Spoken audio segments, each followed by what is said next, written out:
Picture this exact scenario for a second.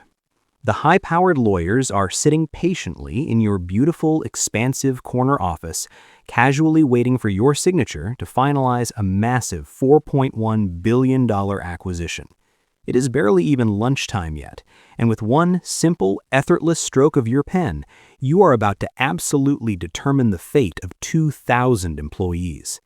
You pick up the pen, and you sign the paper without hesitating for a single second. As you hand the document back across the polished mahogany desk, your mind briefly flashes back to the very first time you ever had to let people go. Exactly 83 people at a manufacturing plant in Ohio many, many years ago. You smile just a little bit to yourself, realizing that cold Tuesday in Ohio was the exact moment you first learned how to completely turn off your regret. Hey everyone, and welcome back to the channel. I am so incredibly excited to have you here today because we are diving into a topic that is absolutely mind-blowing, deeply complex, and honestly, a little bit terrifying. Today, we are taking a fascinating behind-the-scenes look at the high finance, wealth building, and corporate power niche. But we are not just going to talk about how much money these people make. We are going to look at it through a deeply psychological and systemic lens. We are going to explore the hidden realities of money, the exact mechanics of how capital truly moves around the globe, and the intense personal sacrifices that are absolutely required to achieve ultimate structural power. If you have spent any time online recently, you have probably seen those highly clickable videos that promise insider access to extreme wealth or power. You know the ones I'm talking about. They have titles that fall into these very specific buckets like POV, your life at every CEO level, or every level of an investor from analyst to architect. Sometimes they place you directly into a crazy scenario with titles like You Built Generational Wealth from Nothing, or they promise a glimpse behind the curtain with titles like What It's Like to Work at a $1.4 trillion sovereign wealth fund. Today, we are going to synthesize all of that magic into one epic journey. We are going to walk through the brutal step-by-step climb up the corporate ladder, starting from the absolute bottom as a 22-year-old spreadsheet formatter, all the way to becoming a Fortune 500 chief executive officer managing 17,000 employees. We are going to map out the chronological ascent up the hierarchy, emphasizing exactly how your character fundamentally changes at every single level. So grab a cup of coffee, get comfortable, and let's dive right into the architecture of power. Let us kick things off with level 1. We are going to call this stage the grunt work. This is where absolutely everyone has to start, and make no mistake about it, you are at the absolute bottom of the food chain. Imagine you are a fresh 22-year-old analyst just stepping into the massive, echoing lobby of a global financial institution. You are bright-eyed, you are fiercely ambitious, and you genuinely think this job is just about making money.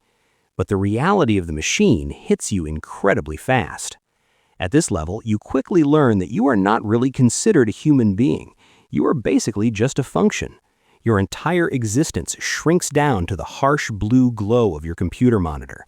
You are working grueling 14 to 18-hour days on a completely regular basis. You are the person sitting alone at a desk, desperately fixing broken spreadsheets at midnight. To really give you a sense of the hyper-realistic, stressful sensory reality of the bottom rung, imagine this. The number glowing on your screen right now is $847 million. I want you to really think about that number. It is not your money, and it will never be your money, but you are the one who has to model it. It's 11:48 at night, the office is dead silent, and your coffee is completely cold.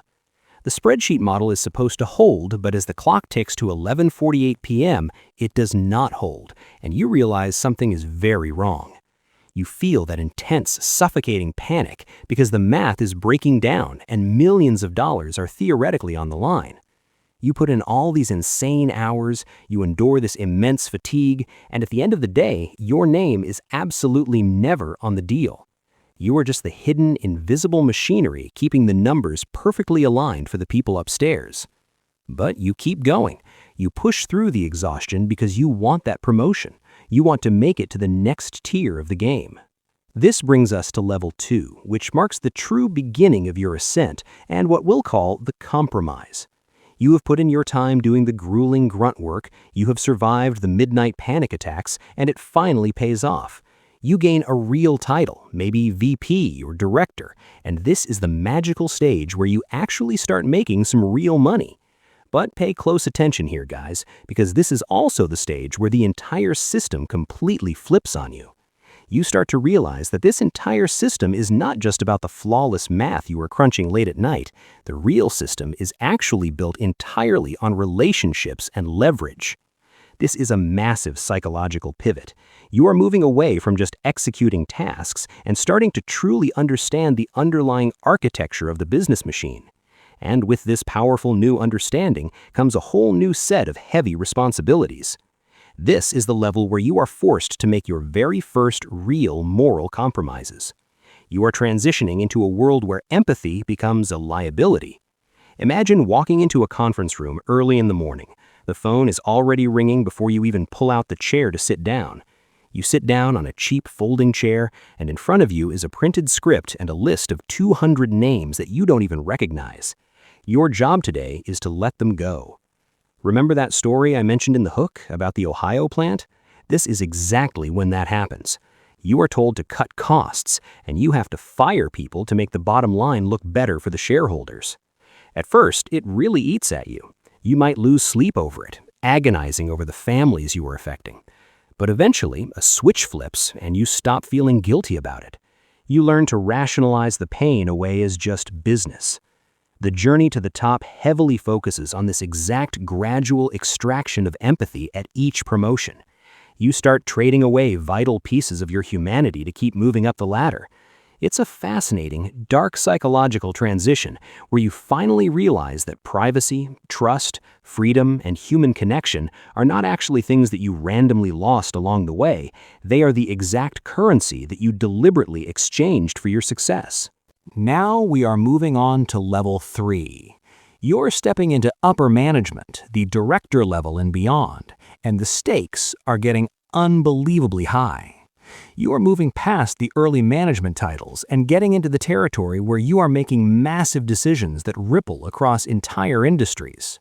Your personality has drastically changed by this point. You have become highly stoic. You do not really show loud emotions anymore, whether they are positive or negative. If you have a terrible day, or even if you close the most stressful, lucrative deal of your career, you do not cry, and you certainly do not celebrate wildly. Instead, the reality looks a lot more cinematic and detached. Imagine this. You pour yourself one glass of expensive whiskey, and you drink it completely alone in a sterile luxury hotel room. As you sit there in the quiet, what you feel in your chest is not actually happiness. It is something much closer to relief. You literally take that feeling, analyze it, and file that distinction away in your mind. You are now placed directly into high-stakes scenarios where you finally understand why the wealthy never sell their assets. You are learning the deeply guarded insider secrets of extreme wealth.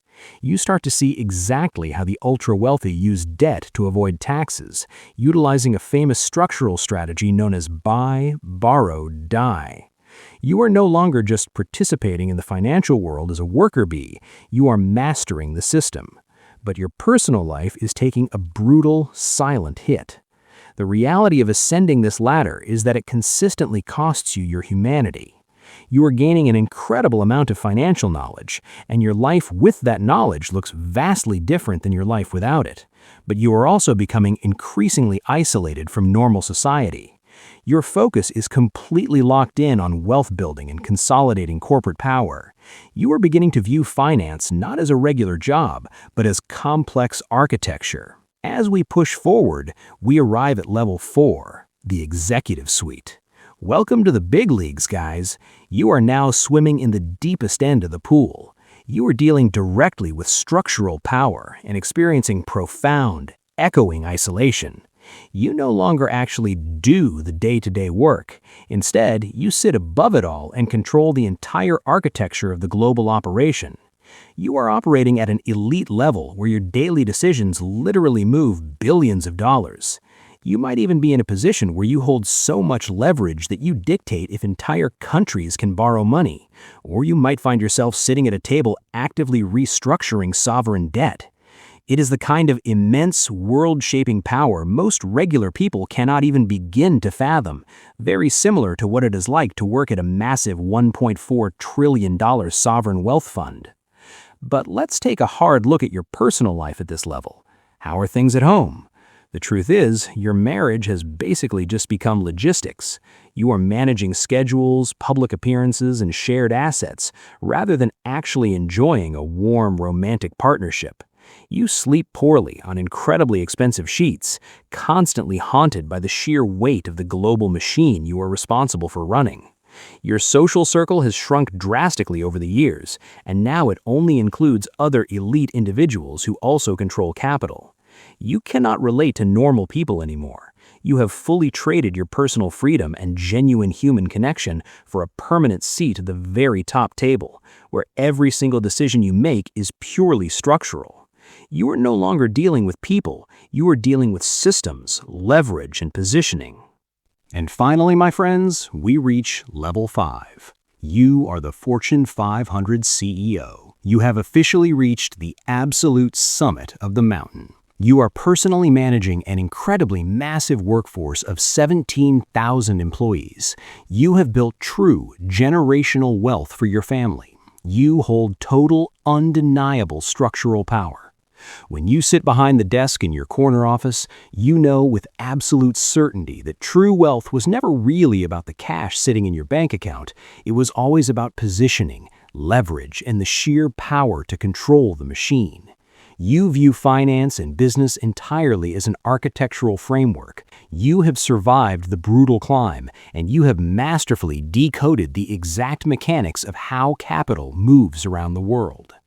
You are the exact person who can casually sign the paper for a $4.1 billion acquisition without a second thought before your lunch even arrives. But you have to look in the mirror and acknowledge that you are a completely different person than that terrified 22-year-old analyst who started at the bottom fixing spreadsheets. The empathy is completely gone. The genuine, warm connections to everyday life are gone. You have become detached, cold, and entirely stoic. You have sacrificed everything soft and human about yourself, and in return, you have literally become the machine itself. And that brings us to the chilling ending of our journey, where we have to zoom out and realize that the cycle just continues. Picture yourself standing tall in your beautiful glass tower, looking out over the city skyline. You happen to glance down at the street far below, watching the tiny dots of people moving in and out of the corporate lobby. Down there, a brand new 22-year-old analyst is just walking through the doors for the very first time. They're heading up to their desk to open a terminal, genuinely thinking that this job is just about making some money, completely unaware of what the climb is truly going to cost them. They are stepping into that lobby right now to take your old place. And the massive, unfeeling machine just continues churning, exactly like it was designed to do. What an absolutely wild, intense journey, right guys? I really hope you enjoyed this deep dive into the hidden realities of corporate power and the extreme psychological toll it takes to reach the absolute top of the Fortune 500 ladder. It is a world most of us will never see, but understanding how it works changes the way you view everything. If you found this perspective as fascinating and eye-opening as I did, please do me a massive favor and smash that like button right now. It really helps out the channel and pushes this content to more people. Make sure you hit that subscribe button and turn on the notification bell so you never miss another deep dive into the hidden mechanics of wealth, power, and psychology. Now, I have a question for you, and I really want you to be honest. Leave a comment down below and let me know. At what exact level do you think you would tap out? Would you endure the 18-hour days? Would you be willing to trade your empathy in your personal relationships for that kind of ultimate structural power and generational wealth? Or is the cost just way too high? Let's get a really good conversation going in the comments section. I try to read and reply to as many as I can. Thank you all so much for spending your time with me today. Keep building, keep learning, and I will see you guys in the next video.